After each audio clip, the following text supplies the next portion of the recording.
ఎండతో పని లేకుండా వడియాలు ఇంట్లోనే పెట్టేసుకోవచ్చు అనమాట. అపార్ట్మెంట్లలో ఉండే వాళ్ళకి వడియాలు పెట్టుకోవడానికి కొంచెం ఇబ్బందిగా ఉంటుంది కదా, సో అలా కాకుండా ఇలా ఇంట్లోనే ఆరబెట్టుకోవచ్చు. చాలా సింపుల్ అండ్ ఈజీగా. చూసారు ఎంత బాగా వచ్చాయో.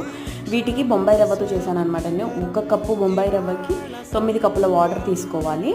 సో అలా వాటర్ అనేది మంచిగా రోలింగ్ బాయిలింగ్ మంచిగా మరుగుతున్న టైంలో ఒక 2 స్పూన్స్ వాము, 2 స్పూన్స్ జీలకర్ర అండ్ అలాగే ఒక 5 స్పూన్స్ నువ్వులు వేసుకోవాలి, తెల్ల నువ్వులు.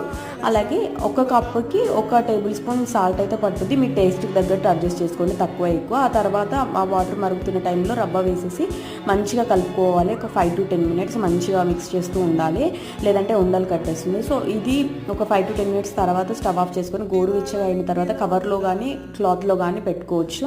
నేను కవర్లో ఎందుకు పెడుతున్నానంటే కొంచెం ఈజీగా వస్తుంది అనమాట, అందుకోసం. 1 డేలో ఆరిపోయాయి. నాకైతే చాలా బాగా వచ్చాయి. టేస్ట్ అయితే చాలా బాగుంటుంది. ఇలాంటి మంచి మంచి రెసిపీస్ కోసం మన ఛానల్ని సబ్స్క్రైబ్ చేసుకొని సింపుల్ రెసిపీస్ వస్తుంది.